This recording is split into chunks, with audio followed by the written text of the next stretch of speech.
Егер анарды үнемі пайдаланатын болсаңыз, онда сіздің жүрегіңіз сағат сияқты тоқтамай жұмыс істейтін болады. Сондай-ақ кәріліктің сіздің есіңізге ерте қалуына жол бермейді. Баршаларыңызға сәлем достар. Сіздермен Теркеші арнасы сіздердің көмектеріңіз болып тұр.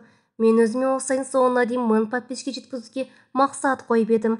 Сол мақсатыма жету үшін біздің каналда 96% адамдар арнаға тіркеліс қарайды екен. Егер осы видеоны көріп отырсаңыз, біздің еңбегімізді бағалап, қазақша контентті қолдап, каналыма тіркеліп, лайк басып, қоңырау түймесін баса кетуіңізді сұраймын. Сіздің болмашқан әрекетіңіз бізді қуантады. Алдын ала рахмет. Анар жемісі шырыны қандай дәруменге бай екені барлығымызға да таныс. Өйткені бұл жеміс туралы аз жазылып жүрген жоқ. Дегенмен, анар жемісінің ерекше қасиеттер мен пайдалы жақтарын біле жүргеніңіз жөн. Анар адам организмін құнарлы заттармен қамтамасыз етіп отырады. Оның құрамында 15 түрлі амин қышқылы бар. Сонымен қоса К, С, B9, B6 дәрумендер мен минералдарға бай. Анар калориясы өте төмен жеміс. 100 грамм жемісте бар жоғы жемісінің қабығын медицина асқазанның жұмысы бұзылғанда, ал кепкен бұтақтары мен діңінің қабығын ішек құртына қарсы дәрі ретінде қолданады. Асқазан ауыратындар, асқазан сөлінің қышқылы жоғары, гастритпен ауыратындар, сондай-ақ энтероколитпен ауыратында анардың ащы сұрыптарын пайдалануға болмайды. Сонымен қанның құрамында темір аз болса және адам сүйектері сынғанда тез бітіп кету үшін анарды жеу керек.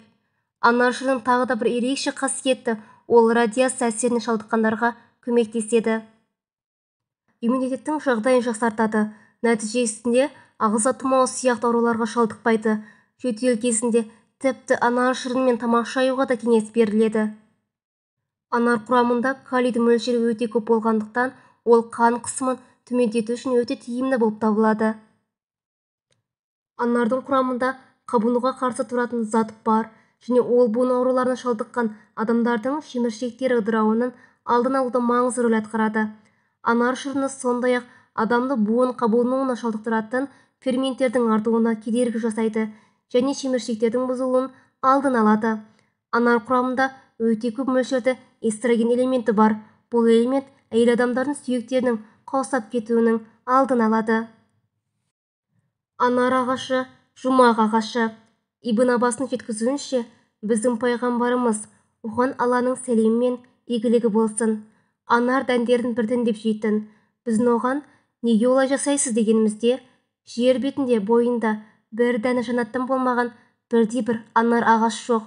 Мен осы дәндердің бірі жаннаттық деп үміттенемін. Анардың қызыл етін жеңіңіздер, себебі ол асқазанды тазартады деп жауап берген екен. Сонымен анар косметика саласында аса кең таралған. Ол теріні бос радикалдардың әсерінен қорғайды. Теріні қалпына келтіру процестерін белсендіріледі. Оны қоректендіреді және жандандырады. Сондай-ақ коллаген мен эластиннің синтезделуіне мүмкіндік туғызады. Бұл әжім қыртыстарының жазылуына, тері тығыздығы мен созылымдылығын ұлғайтады. BBC телеарнасының хабарлауы бойынша, Лос-Анджелестегі Калифорния университеті зерттеушілердің бір тобы 65-70 жас арасындағы простат ауруына шалдыққан ер адамдардың бір тобын бағалауға алған екен. Бұл адамдар хирургиялық жолмен немесе лазерлік терапия арқылы простат ауруына емделуге тырысыпты. Бірақ тексеру кезінде байқалған белгілерге қарағанда, бұл адамдардың ауруы одан ары өршіп кеткен. Зерттеушілер ауруға шалдыққан осы адамдардың бірнешеуін таңдап алып, оларға күніне белгілі мөлшерде анар шырын беріп тұрады. Бұл шараның нәтижесінде осы адамдардағы простат ауруының өршу жылдамдығы анар шырынның ішкеннен кейін айтарлықтай бәсеңдеген екен. Ендігінде анар тұқымының тек тұқымдар ғана пайдалы ма? Бір қызығы, анар тұқымына алынған майдың құрамында Е дәрумені бидай урылығын алынған маймен бірде әсер етеді. Қабық халықтық медицинада да қолданудан тапты. Оның құрамында антигеминтикалық әсер ететін заттар бар. Тіпті гүлдерді қолданылады. Рас, емдік мақсатта емес, олар табиғи маталарға, бояғышта және жасау үшін қолданылады.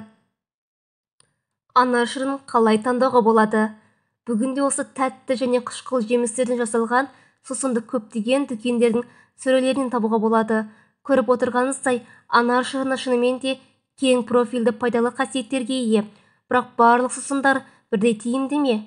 Жаңа ғана сығылған анар шырыны ғана осындай ерекше қасиеттерге екені анық. Өнеркәсіптік өңдеуден кейін оралған сусындарда пайдалы нәрсе жоқтың қасы. Ал егер бұл шырын емес, қант пен бояғыштар, тіпті консерванттар қосылған нектар болса, онда жоғарыда аталған барлық мақтаулар бұл өнімге қолданылмайды. Анардан алынған табиғи және жоғары сапалы шырын арзан бола алмайды. Ол шыны қаптамада болуы керек және тек анар өсетін жерде шығарылады. Ал шырын тікелей сығылған болуы керек. Аздап тұнбаға жол беріледі. Егер осы шарттардың барлығы орындалса, сіз сатып алынған анар шырынын еркелетіп, оның ағзаға жағымды әсерін көре аласыз. Тек ашық бөтелкені 2 күннен артық сақтамағаныңыз жөн. Анарды қалай таңдауға болады? Жемістерді өздері тыңдағанда, олардың сыртқы түріне назар аударған жөн. Жақсы анар қатты, тығыз және едәуір ауыр болып келеді. Піскен жемістің қабығы дәндерді орап алады, бірақ ол құрғақ немесе боялған болмауы керек. Анар гүлінің жеміске бекітілген жері жасыл болмауы керек. Анар және жүктілік. Барлық пайдалы қасиеттеріне сүйене отырып, жүктілік кезінде анар шырыны өте пайдалы. Мұнда ісінуді жеңілдетуге көмектесетін оның қауіпсіз диуретикалық әсері және жүкті әйелдердің жиі шағымы оның құрамында жүкті әйелдер үшін өте қажет дәрумендердің болуы пайдалы болады. Ұрықтың дамуына оң әсер ететін белгілі дәрумен анар шырындағы фолий қышқылының болуы оның болашақ аналары үшін одан да құнды етеді. Жүкті әйелдер үшін фолий қышқылы әртүрлі патологиялардың ықтималдығын азайту үшін қосымша тағайындалады. Жүктілік кезінде әйелдерде гемоглобин жиі төмендейді және тағы да анар шырыны көмекке келеді. Сонымен бұл шырынды литрмен көп мөлшерде ішпеген жөн. Аллергия туралы күдік туындаған кезде бұл сусынды қолдануды тоқтату керек. Видео ұнаған болса, каналыма тіркеліп, лайк басып, қоңырау шатемесін басыңыз. Каналымда бұдан да қызықты ақпараттар болуына сенімдімін. Келесі видеоларды көріскенше. Рахмет, ауырмаңыздар.